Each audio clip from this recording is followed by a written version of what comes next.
ক্ষুদিরামের বাড়ি ছিল পশ্চিমবঙ্গের হুগলি জেলার দেড়ে গ্রামে। সেখানেই ছেলেবেলা থেকে প্রায় 40 বছর বাস করেছেন পত্নী চন্দ্রাদেবী, পুত্র রামকুমার ও কন্যা কাত্যায়নীকে নিয়ে। ঠাকুর সেবা নিয়ে সেখানে বেশ আনন্দেই দিন কাটছিল তার। দেড়ে গ্রামে তার অবস্থা খুব ভালো ছিল।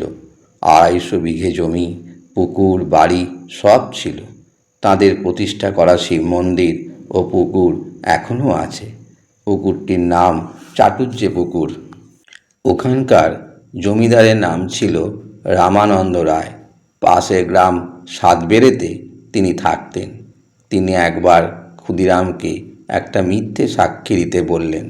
তা কখনো হয়? ক্ষুদিরাম যে ভুলেও মিথ্যা কথা বলেন না। তিনি জানেন ভগবান সত্য খুব ভালোবাসেন।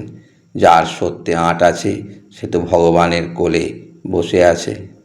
ক্ষুদিরাম মিছে কথা বলতে রাজি না হওয়ায় জমিদার তাকে ভয় দেখালেন।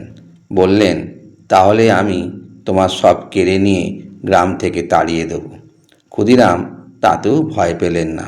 সত্য রক্ষার জন্য সব দুঃখ তিনি সইতে পারবেন, কিন্তু মিছে কথা বলে ভগবানের কাছ থেকে দূরে যেতে পারবেন না। জীবনের উদ্দেশ্যই তো ভগবান লাভ। জমিদার ক্ষুদিরামের নামে মিথ্যে মামলা এনে তাঁর সব কেড়ে নিলেন। জমি, বাগান, বসতবাটি সব।